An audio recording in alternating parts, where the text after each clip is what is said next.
Well, in the last hour, the US House of Representatives introduced an article of impeachment against President Donald Trump. It charges him with inciting supporters to stage an attack on Capitol Hill last week.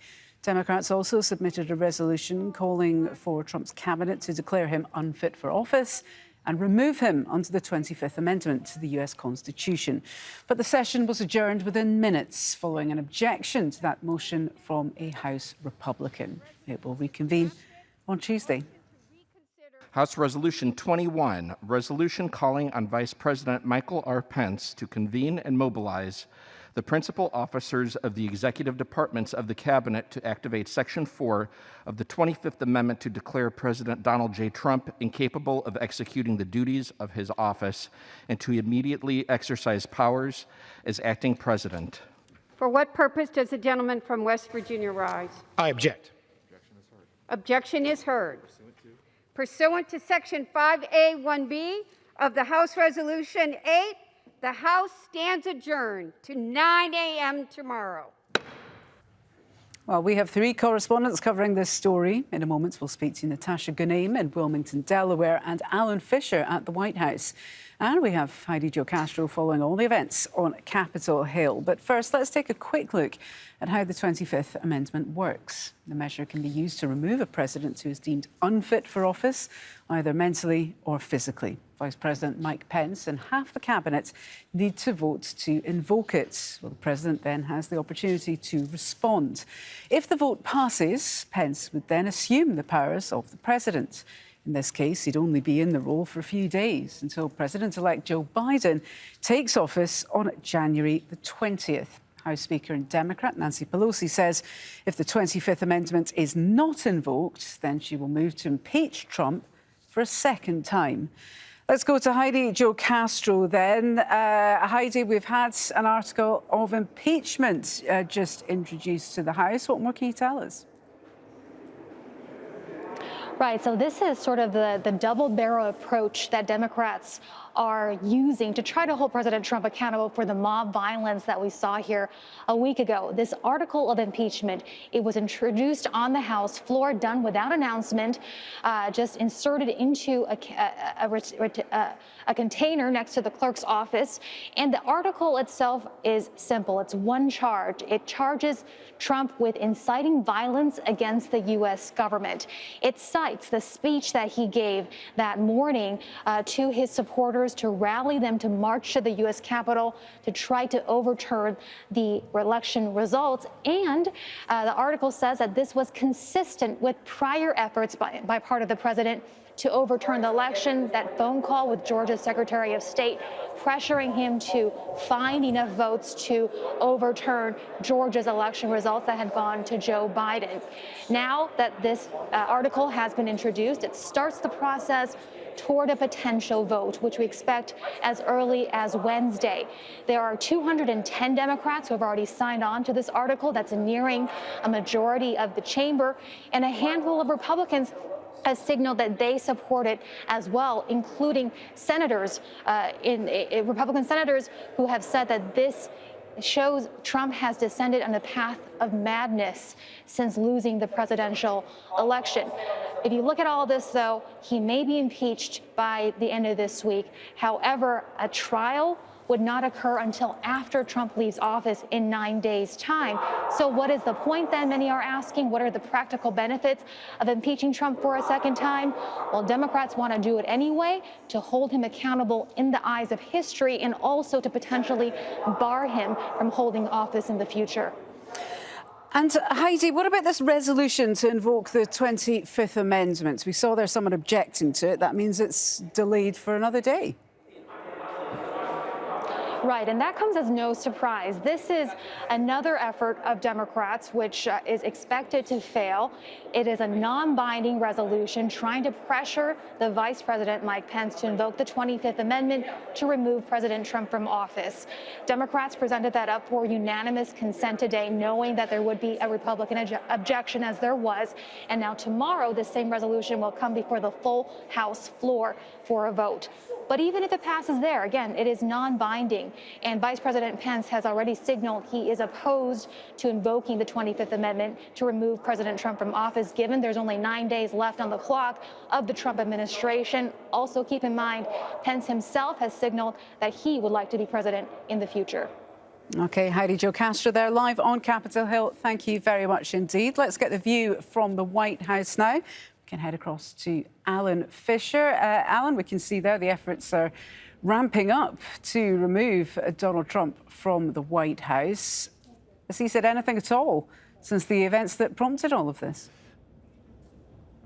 No reaction from the White House at all. Of course, he's not made any public statements since Friday when he was banned from Twitter. He does have a Medal of Freedom ceremony due to take place in the next hour or so here at the White House. There's still discussions going on about whether or not the president will make remarks. He's had a couple of those ceremonies in the last 10 days. At both occasions before, there have been private media, essentially the White House cameras, and only the White House cameras there.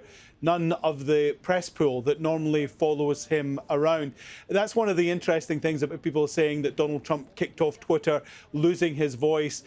He has a briefing room less than, 200 steps from where I'm standing. He has a whole media that's here to cover every single thing he does, so he could walk out and speak at any point. But there's been nothing from him about this idea that he's going to be indicted. Certainly over the last few days, he's become perhaps more confident that he's going to see out his full term. He doesn't believe that Mike Pence will act and invoke the 25th Amendment for a number of reasons. One, Mike Pence's own political ambitions, and two, it would simply take too long and so would pass January the 20th, when, of course, he leaves office. The other thing is he's pleased with a number of Republicans who stood up for him at the weekend. He thinks he still has the support of the core of the party, and so they will oppose impeachment. And, of course, if the House votes to impeach, he thinks that will galvanise his supporters, and also he thinks that it won't go to the Senate in time before he leaves on the 20th. What happens after the 20th and whether or not he could still be impeached then, that's a worry he has for after the January the 20th deadline, when, of course, he leaves and will lose power at 11:59, just a minute before Joe Biden becomes the 46th President of the United States. Well, Donald Trump, it doesn't look like he's getting booted out of office in the final week or so of his presidency. He's still got 9 days left. Does he have anything planned? Well, he's got a couple of things. There's been a standing joke here at the White House that every time we were about to start Infrastructure Week, because that's something Donald Trump talked about on the campaign trail in 2016, and every time it seemed to be we were going to get to Infrastructure Week, Donald Trump did something on Twitter to detract from the message. But this week is definitely Burnish the Legacy Week, and we're going to see a lot of things from the White House that suggest that Donald Trump made promises and kept them. That is why he is going to Texas on Tuesday, down to Alamo, not the Alamo, but Alamo close to the Mexican border. There he will visit where they built around 640 kilometres of wall. He, of course, promised that they would build a wall from sea to shining sea, which would be about 3,200 kilometres, so well short of what he promised. And, of course, his big election promise was that who's going to pay for the wall? It would be Mexico, and that simply hasn't happened. But he's going to go to Texas and talk about his immigration laws and how he tightened up immigration into the United States. He didn't deliver the huge immigration reform that he promised, but he'll talk about the successes that he did have. We're also expecting to see at some point this week another raft of pardons. Those have been controversial when he's used them, but he has used them less than a number of his predecessors. The big question, of course, either this week or in the last 3 days of next week, will he self-pardon himself? And that could lead to a legal battle in the Supreme Court. There's going to be a couple of executive orders we expect as well. They've been drawn up. They will target the tech companies. He wants to move legal protections from them.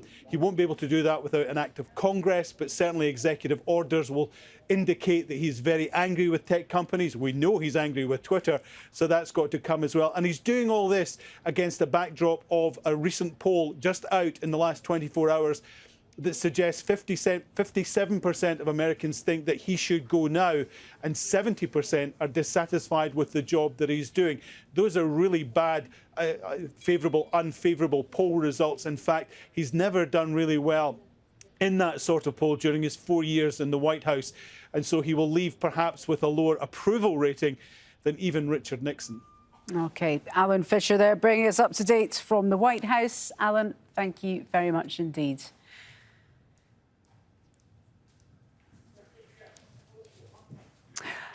So let's stay with this from where we can speak to Barbara Perry. She's a professor and director of presidential studies, at the University of Virginia's Miller Center. And I'm delighted to say she joins us by Skype from Charlottesville. Great to have you with us here on Al Jazeera. We've had our correspondents keeping us up to date with what's happening on Capitol Hill, what's happening at the White House. But to all intents and purposes, we find ourselves in another unprecedented situation. And the word unprecedented does get thrown around a lot, but this situation that the US finds itself in right now, can you think of anything comparable in US history? Well, as you say, unprecedented will be the word to define Donald Trump's presidency. And I've called him for all of his 4 years of president as the unprecedented president. There are two parallels, but just barely. So one would be the constitutional crisis and upset of Richard Nixon. The correspondent just said Richard Nixon left with about 23% approval rating in a constitutional crisis. But the difference is that members of his own party marched down to the White House from Capitol Hill to say, Mr. President, you must resign because you will be impeached, you will be convicted, and you don't even have our votes of your own party in the Senate. And if you don't resign and you are impeached and convicted, you will lose everything, including your pension. So there is a parallel there. And then sadly, there's a parallel from the Civil War period in the United States in the 1860-61 transition of power to Abraham Lincoln, in which you had, to start with, 7 states of the United States Union leave the Union and form their own country. And we devolved into a 5-year civil war at that point. But in terms of having a president incite insurrectionists to march to the Capitol and attempt to disrupt, and indeed disrupted Congress and its constitutional duty, that is unprecedented. It certainly is. And from an outsider's perspective, if you look at the US Constitution, when America is faced with a threat like the events we saw beamed around the world last Wednesday, the tools that are available to the government are things like the 25th Amendment and things like impeachment.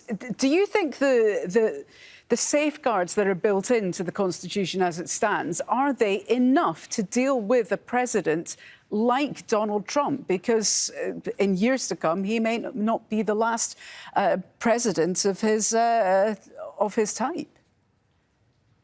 Of his ilk, indeed. You're so right, Hala, about that. And I'm sad to say, as a political scientist and a presidential historian, that I fear that the Constitution is not strong enough on these points. The 25th Amendment was really meant for a physical disability, but certainly mental disability as well. But the impeachment process is the one that's failing us, because when it was implemented in the original Constitution of 1789, the founding fathers did not anticipate the rise of political parties and partisanship. And so what we see is, yes, logic would say that this president needs to be removed, but because of the political party process and how polarized the country is right now, that is bumping up against and conflicting with the impeachment process in the Constitution. OK, Dr. Barbara Perry there bringing us analysis on the situation the US finds itself in. Great to get your thoughts and your analysis. Thank you so much for talking to us here on Al Jazeera. Thank you. Well, let's get more from Natasha Ghanim. She joins us from Wilmington, Delaware, Joe Biden's home state. And Natasha, the country, rightly, you could argue, focused on what's happening with Donald Trump and the impeachment proceedings, the procedural things happening on Capitol Hill. But in the middle of all of this, there's 9 days left and a new president set to come in. What has Joe Biden been saying about all of this?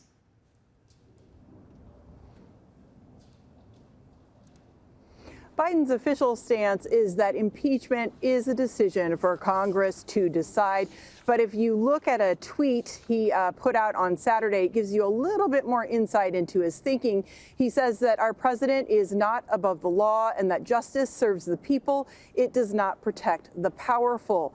Biden, though, is moving full steam ahead, however. He says his overarching goal is to get to January 20th, get sworn in. He wants to help unify the country, and he also wants to pass immediate legislation addressing the pandemic. We are now entering what has been probably described as the darkest moment of the pandemic thus far in the United States. The vaccination rollout has been sluggish, and more millions of Americans continue to worry about getting food on the table and facing eviction. And Biden also wants to get money not only into their pockets, he wants to get money to states to help with COVID-19 testing and the distribution of the vaccination. His goal, he says, is to get 100 million Americans vaccinated during his first 100 days. We should mention, by the way, that Biden is expected to get his second dose of the vaccine today. But he knows that this is going to come with a great cost, and he needs the Republicans. Republican support for removing Trump is extremely low. Biden does have longtime relationships with Republicans dating back to his years in the Senate, and he's definitely signaled that this pandemic relief stimulus package that he's going to introduce will be costly, in the trillions perhaps. But he says that it's important, according to economists that he's consulted with, to inject a significant amount of money into the American economy to stave off collapse. Now, Biden made his final cabinet pick announcement today. He has picked Ambassador William Burns to become the next CIA director. He would become the first career diplomat to serve as CIA director. He has logged 33 years in the Foreign Service, including stints as ambassador to Russia and Jordan. He's currently the president of the Carnegie Endowment for International Peace. It's this country's oldest international affairs think tank.